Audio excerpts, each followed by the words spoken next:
My family kicked me out because my sister falsely accused me of stealing her engagement ring. 3 years later, they discovered it in the garbage disposal. I never thought I'd be recounting this story, but here goes. I'm Ethan, and 3 years ago, my life was turned upside down by a bogus complaint filed by my older sister, Sophie, aged 29. I grew up in a small Ohio town with my parents, David, 55, Karen, 53, and my sister, Sophie. We lived in a modest 2-story house that my parents bought when they first got married. It wasn't luxurious, but it was home. My father taught high school math, while my mother worked as a nurse at the local hospital. They were not wealthy, but they ensured we had all we needed. Growing up, Sophie and I were quite close. We'd spend hours playing in our backyard, climbing the ancient oak tree, and making up elaborate games. She was always in charge, drawing up the rules and narratives, while I was glad to follow along.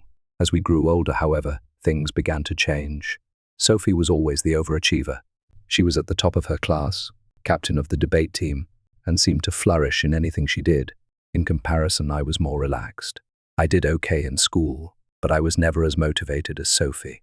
As we entered adolescence, this discrepancy weakened our bond. By the time Sophie left for college, we'd grown apart. She received a scholarship to a prestigious university, whilst I remained in my hometown and attended community college. I wasn't sure what I wanted to do with my life, so I took a variety of classes to figure it out. After graduating from college, Sophie moved to the city and started working for a huge marketing agency. She'd return home on holidays and weekends, full of stories about her intriguing life and successful career. I couldn't help feeling inadequate in comparison. I was still living at home, working part-time at the local grocery store, and figuring out my next move. Despite our differences, I had always imagined Sophie and I were all right. We weren't as close as we had once been, but I chalked it up to growing older. I had no idea how quickly things might fall apart. Sophie and her boyfriend, Michael, 31, got engaged 3 years ago. They'd been dating for 2 years, and everyone was thrilled. My parents idolized Michael, a lawyer from an affluent family. He proposed with a magnificent diamond ring that had been in his family for generations. Sophie was ecstatic and couldn't stop showing it off to everyone. The engagement celebration was a large event. My parents invited everyone in town to celebrate with us. I remember feeling a little out of place among the wealthy guests Sophie and Michael had invited from the city. I stayed close to my old high school friends who were still in town, feeling more comfortable with them than with Sophie's sophisticated crowd. A month after the engagement, all hell broke loose. It was a Tuesday afternoon, and I had the day off from work. I was in my room, playing video games and enjoying the peaceful atmosphere.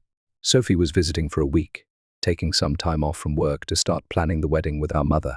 I heard Sophie coming home after her shopping expedition with Mom. They were chatting and joking downstairs. I didn't think much of it and went back to my game. Approximately an hour later, I heard Sophie scream. When I hurried downstairs to see what was going on, she accused me of stealing her engagement ring. She explained that she took it off while doing dishes and placed it on the kitchen counter. She returned to get it, but it was gone. I was surprised and instantly denied taking it, but Sophie wouldn't listen. She kept screaming that I was the only other person in the house, so it must have been me. She added that I was always envious of her success, and that I probably wanted to sell the ring so that I could finally leave and do something with my life. Our parents returned home amid the uproar, and Sophie related her version of events. To my horror, they fully believed her. My mother started crying, wondering how I could have done such a thing to my own sister. My father only looked at me with disappointment in his eyes. They started searching my room, turning everything upside down. They didn't find the ring, but they did find some money I had saved from working at the grocery store. It wasn't much, maybe a few $100s, but Sophie soon latched onto it, stating I must have sold the ring, and that's how the money came in. I attempted to explain that I had been saving for months and was thinking about taking some classes at the local community college, but no one listened. The next few days were a nightmare. My parents and Sophie were pressuring me to confess and return the ring. They threatened to call the police if I did not come clean. I was terrified and felt completely alone. Nobody in my family believed me, and I was treated like a criminal inside my own home. I tried to call several of my friends, but the majority of them had moved away after high school. The few people who remained in town appeared unwilling to become involved in family conflicts. I felt more alone than ever. After a week of constant accusations and threats, my parents made a decision that changed my life forever. They told me I needed to leave. They said they couldn't trust me anymore, and that I was bringing dishonor to the family. They gave me 2 days to pack up my possessions and depart. I was devastated. I had nowhere to go and wasn't sure what to do. My best high school friend, Lucas, 26, who had recently returned to town after serving in the army, offered to let me sleep on his couch for a while, but I knew I couldn't stay too long. His apartment was modest, and he was just getting back on his feet. I packed all I could into a backpack and an old duffel bag, including clothes, books, my laptop, and a few mementos from happier days. As I was leaving, I observed Sophie staring at me from her old bedroom window. I thought I saw a spark of doubt in her eyes, but she swiftly turned away. Walking out of that house, which was all I knew, was the most difficult thing I'd ever done. I felt betrayed and abandoned by those who were supposed to love me unconditionally. The saddest aspect was that I had done nothing wrong. I spent the following 2 months alternating between Lucas's couch and inexpensive motels as I could afford them. I grabbed any odd job I could find to make ends meet. I worked as a dishwasher, a dog walker, and even for a few weeks on a construction site. It was a challenge, but I was determined to establish my innocence and achieve success on my own. Eventually, I secured a steady job at a warehouse on the outskirts of town. The job was difficult, the hours were long, but the income was consistent. The pay was not great, but it permitted me to rent a modest room in a shared house with other warehouse employees. I gradually tried to restore my life, but the anguish over what had transpired remained. I'd lie awake at night, replaying the events in my mind and wondering how they had gone so wrong. How could my family have turned on me so quickly? How could Sophie, who had grown up with me and knew me better than anyone else, think I'd do such a thing? I ended all communication with my family. They tried to call me multiple times in the beginning. My mother would leave passionate voicemails, encouraging me to return home and make things right. My father sent a few short text messages, signaling that we needed to talk. Sophie did come to the warehouse once, but I declined to see her. I couldn't bear to talk to them after what they had done. They were no longer my family. I lived like this for 3 years. I met new people at work and in my shared house. We'd hang out after shifts to drink beer and watch games. It wasn't the life I had envisioned for myself, but it was mine, and I'd built it from scratch. I worked hard and was eventually promoted to shift supervisor at the warehouse. I began taking online courses to master business management. I was slowly deciding what I wanted to do with my life, but there was always a part of me that was angry and hurt by what had happened. I missed my former life and family, but I could not forgive them for not believing me. Every holiday season was tough. When I saw families shopping together or heard Christmas music, I felt saddened by what I had lost. Then, last week, I got an unexpected email from my dad. The subject line read simply, "We need to talk."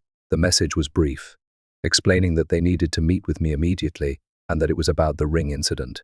At first, I was tempted to disregard it, just like I had with all of their previous attempts to contact me. But something made me hesitate. Maybe it was curiosity, or perhaps a small part of me still desired a resolution. After hours of battling with myself, I finally resolved to listen to them. I called my father, and what he said shocked me. The ring had been found. Sophie had accidentally knocked it into the garbage disposal while doing the dishes. She only realized this a few days ago when the disposal started making strange noises, and they called a plumber to inspect it. My father stated Sophie became furious when she realized what had happened, and that I had been telling the truth all along. He explained that they all felt horrible about what they had done to me and wanted to make things right. I hung up the phone, feeling a mix of emotions. On the one hand, I felt vindicated because I had always told the truth, and now everyone knew. However, I was angry. I was enraged that it had taken 3 years to discover the truth, that I had lost so much time with my family, and that I had fought alone for so long when I had done nothing wrong. Now, I'm at a crossroads. My family wants me to return home. They say they want to make things right. Sophie has been calling and messaging non-stop to ask for forgiveness, but I'm not sure I can forgive them. They shoved me out without hesitation, assumed the worst of me, and left me to fend for myself for 3 years. Part of me wants to tell them all to go to hell and let them bear the guilt of what they did to me. But another part of me misses my prior life and wonders if there is any chance to reconstruct what we've lost. I don't know what to do. Should I give them a chance to make amends, Or should I keep living the life I've built for myself without them? I'm torn and would appreciate some outside perspective on this entire situation. Update 1. It has been a week since my last post, and a lot has transpired. I'd like to thank everyone for their advice and support. It actually helped me process my emotions and decide what to do. After much thought, I decided to meet with my family. I felt I owed it to myself to confront them and seek closure, even if I wasn't convinced about reconciliation.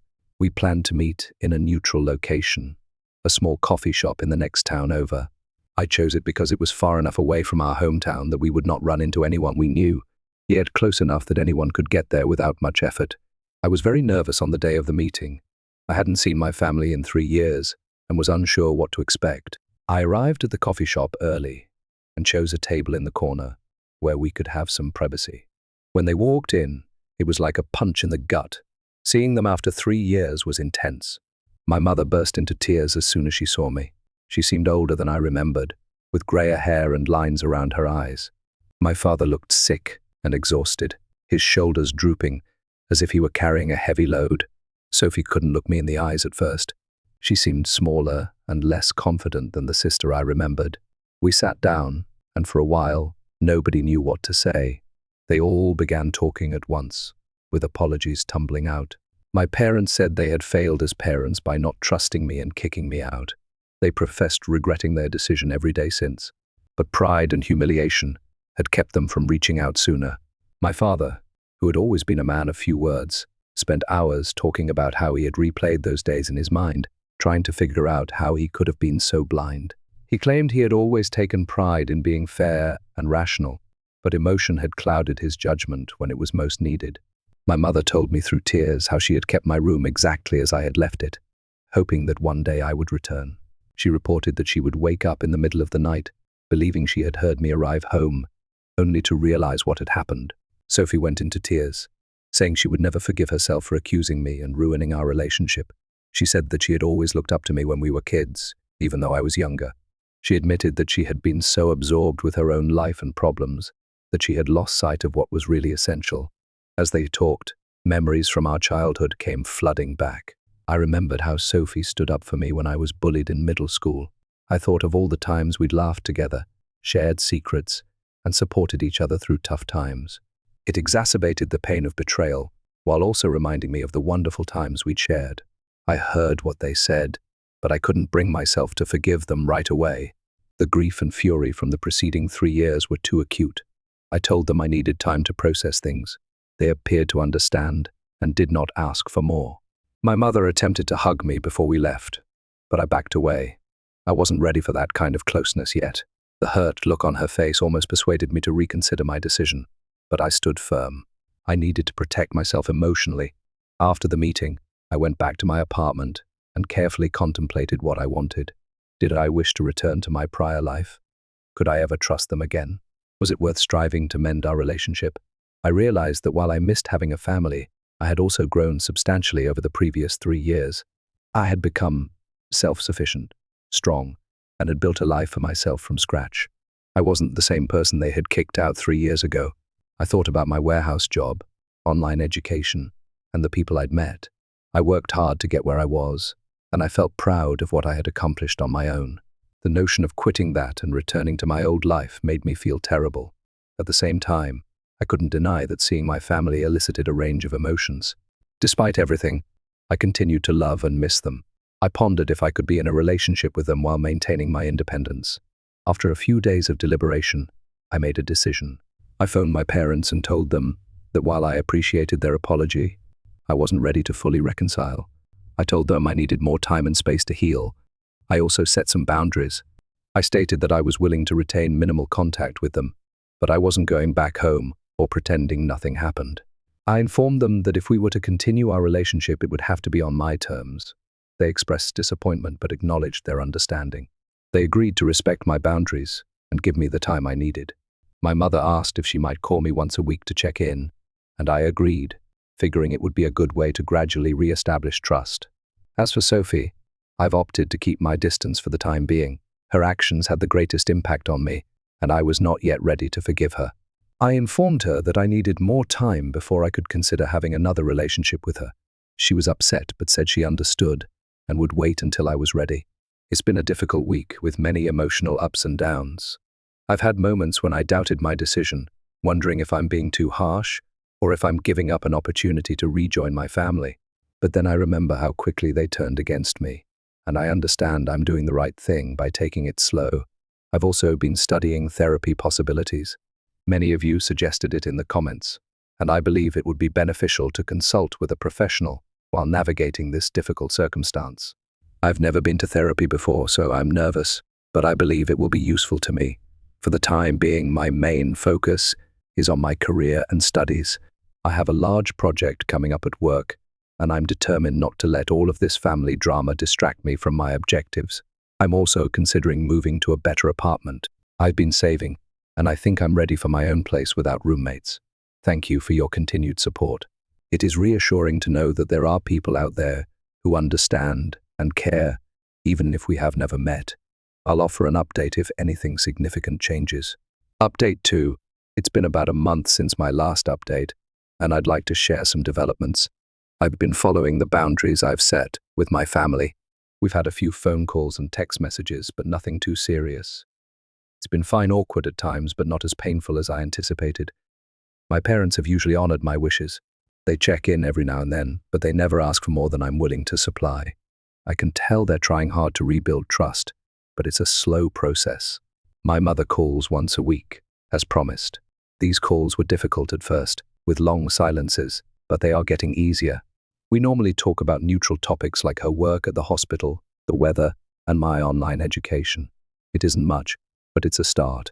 My father has been sending me short emails, usually just to check in or share something he thinks I might be interested in. Last week, he forwarded me an article about a new business opening in our town. It was a small gesture, but it reminded me of how he would clip newspaper articles for me.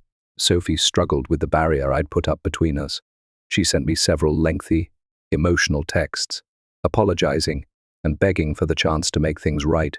I replied simply, saying that I needed more time. It's challenging, but I'm determined. I know she is hurting, but I am not ready to deal with her emotions on top of mine. The big news is that I've started therapy. I found a counselor who specializes in family trauma, and we have had a few sessions thus far.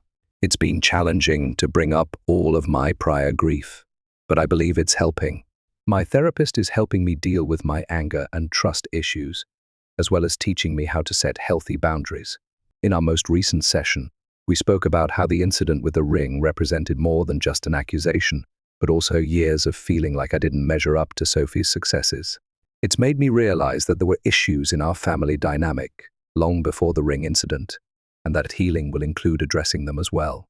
One unexpected outcome of all of this is that I've become closer to my friends, particularly Lucas. They've been really supportive throughout this journey. Lucas even volunteered to accompany me to future family gatherings as moral support. It's taught me that family is more than just blood. It's about who helps you when things get tough. Work has provided a welcome distraction. I've dedicated myself to my job and even obtained a small promotion. I am now in charge of inventory management for my shift, which entails more responsibility and a small pay raise. It's wonderful to have something enjoyable to focus on. In terms of my living situation, I have opted to remain where I am for the time being.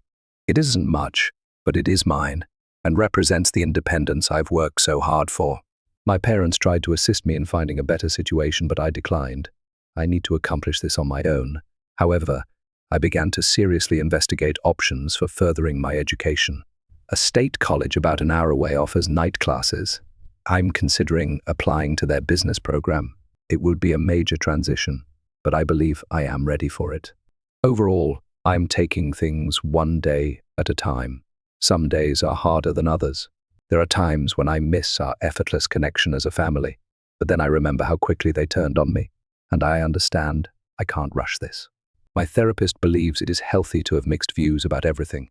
She advises me to be patient with myself and to avoid feeling obligated to forgive before I am ready. We're developing strategies for dealing with impending family reunions and holidays, which are making me more nervous than I'd like to admit. For the time being, my top objectives are recovery and building a life I can be proud of, whether with or without my family. It's not easy, but I am optimistic about the future. I'm learning that it's okay to prioritize myself and that setting boundaries does not make me a bad person. Thank you for your continued support. Your comments and messages have given me courage during this process. It's good to know that I'm not alone in dealing with family issues like these. Update 3. It's been 6 months since my original post, so I figured it was time for a final update. A lot has changed during the previous few months. The biggest news is that I've decided to move to a different city in pursuit of a new job opportunity. It is a huge advancement in my career, and I am excited about the new possibilities. The job is with a logistics company, and the tasks are similar to those I performed at the warehouse, but on a much larger scale. It's a management position that I've been working toward for a while. The salary is significantly better than what I was earning previously. Plus, it includes benefits like health insurance and a 401k plan. Before making this decision, I had a long discussion with my therapist. We discussed how this move will affect my healing process and my relationship with my family. Finally, we agreed that this may be a positive experience for me, an opportunity to truly stand on my own 2 feet and establish myself outside of the family drama. I notified my parents of the transfer last week. They were surprised and unhappy but expressed their understanding. My mother cried a little, saying she had hoped we'd have more time to repair our connection before I left. My father was more stoic, but I could see he was disappointed too. They were both apprehensive about me being alone in a foreign environment, but I assured them that I would be fine. Sophie took it the hardest. After I told her, she arrived unannounced at my flat, pleading with me not to leave. She acknowledged that she thought she was losing me all over again. It was a difficult conversation, but I stood my ground. I advised her that I needed to do this for me, and that our connection was not such that her view could influence my decision. Our relationship is improving, but it's not ideal. We've had several family dinners in recent months. They've been uncomfortable and awkward at times, but we're gradually adjusting to being around each other again. Trust is a key concern. I occasionally question their motivations, wondering if they actually believe what they say or if they are merely trying to alleviate their guilt. My therapist has been invaluable throughout this. She's helped me understand my feelings and set boundaries.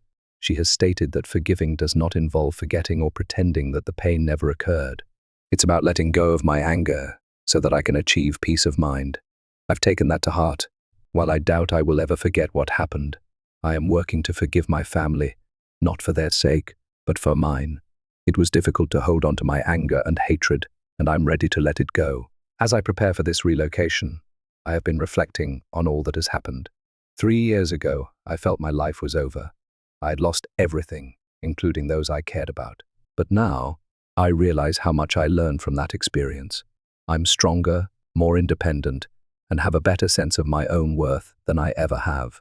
I'm not sure what the future holds for me and my family. We plan to stay in touch after I relocate, with weekly phone calls and visits during the holidays. It's a start. Perhaps with time and distance we can create something new. For the time being, my attention is directed toward the future. I am excited about my new job, the new city, and the opportunities that await me. I've started searching for apartments online and researching the area where I'll be living. It's a mix of excitement and trepidation, but I'm mostly looking forward to this new chapter in my life. Whatever happens with my family, I am confident I will be fine. I've proven to myself that I can handle whatever life throws at me, and I've discovered the importance of surrounding myself with people who believe in and support me, whether they're related or not.